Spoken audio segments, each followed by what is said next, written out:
ಸ್ನೇಹಿತರೆ ನಮಸ್ಕಾರ. ಹಿಂದಿನ ಸಂಚಿಕೆಯಲ್ಲಿ ಒಂದು ಪುಸ್ತಕದ ಪರಿಚಯವನ್ನು ಮಾಡಿದ್ದೆ. ಒಂದು ಅನರ್ಘ್ಯದ ರತ್ನದ ಪ್ರಾರಂಭ, ಶತಾವಧಾನಿ ಶ್ರೀ ಆರ್ ಗಣೇಶ್ ಅವರ ಭಾರತೀಯ ಕ್ಷಾತ್ರ ಪರಂಪರೆ ಅನ್ನೋ ಪುಸ್ತಕದಿಂದ ಆರಂಭ ಆಗಿತ್ತು. ಈಗ ಎರಡನೇ ಪುಸ್ತಕಕ್ಕೆ ಹೋಗ್ತಾ ಇದ್ದೀನಿ.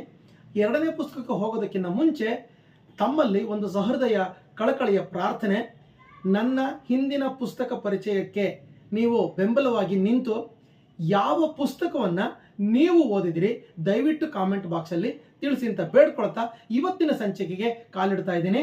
ನೋಡಿ, ಇಲ್ಲಿ ಇವತ್ತು ನಾನು ಆಯ್ಕೆ ಮಾಡ್ಕೊಂಡಿರ್ತಕ್ಕಂಥ ಪುಸ್ತಕ ಪರಮಾರ್ಥ ಚಿಂತಾಮಣಿ. ನಮಗೆ ಸಾಮಾನ್ಯವಾಗಿ ವೇದ ಅಥವಾ ಆತ್ಮ ಅಥವಾ ಪರಮಾರ್ಥ, ಪರಮಾತ್ಮ ಇವುಗಳ ಬಗ್ಗೆ ಅತ್ಯಂತ ಸ್ಥೂಲವಾದಂತಹ ಅತ್ಯಂತ ಸಣ್ಣ ಪ್ರಮಾಣದ ತಿಳುವಳಿಕೆ ಜ್ಞಾನ ಇರುತ್ತೆ ಅನ್ನೋದು ಬಿಟ್ಬಿಟ್ರೆ, ಆಳವಾದಂಥ ಅಧ್ಯಯನ ಮಾತ್ರದಿಂದಲೇ ಅಜ್ಞಾನದ ನಾಶ ಖಂಡಿತ. ಹಾಗಾದರೆ ಆ ಆಳವಾದಂತಹ ಜ್ಞಾನವನ್ನು ಪಡ್ಕೊಳ್ತಕ್ಕಂಥದ್ದು ಹೇಗೆ? ಅದನ್ನು ಹೇಳಿದಂಥ ಮಹಾಮಹಿಮರನ್ನು ದರ್ಶನ ಮಾಡ್ತಕ್ಕಂತಹ ಯೋಗ ಭಾಗ್ಯ ಯಾವುದೂ ಕೂಡ ನಮಗಿಲ್ಲ.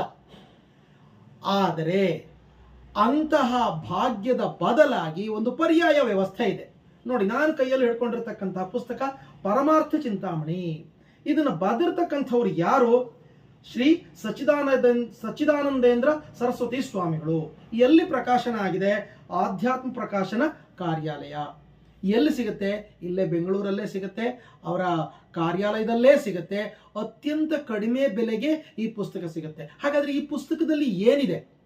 ಈ ಪುಸ್ತಕದಲ್ಲಿ ನೀವು ಪುಸ್ತಕವನ್ನು ತೆಗಿತಾ ಹೋದ ಹಾಗೇನೆ ನಿಮಗೆ ಈ ಆತ್ಮಕ್ಕೆ ಸಂಬಂಧಪಟ್ಟಂತಹ, ಪರಮಾತ್ಮಕ್ಕೆ ಸಂಬಂಧಪಟ್ಟಂತಹ, ಅರಿವಿಗೆ ಸಂಬಂಧಪಟ್ಟಂತಹ ಎಲ್ಲ ವಿಷಯಗಳನ್ನು ಕೂಡ ಅತ್ಯಂತ ಸರಳವಾಗಿ ಹೇಳ್ತಾ ಹೋಗ್ತಾರೆ.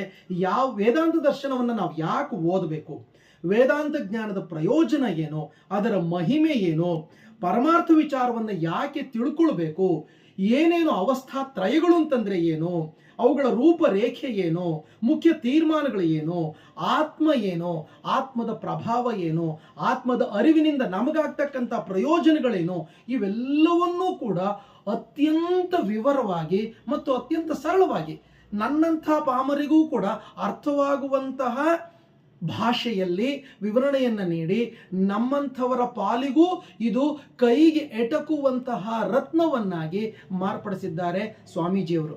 ಅವರ ಚರಣಾರವಿಂದಗಳಿಗೆ ಕೃತಜ್ಞತಾಪೂರ್ವಕವಾಗಿ ಕೋಟಿ ಕೋಟಿ ನಮಸ್ಕಾರಗಳನ್ನು ಸಲ್ಲಿಸುತ್ತಾ ಓದುಗರಾದಂತಹ ಪುಸ್ತಕ ಪ್ರಿಯರ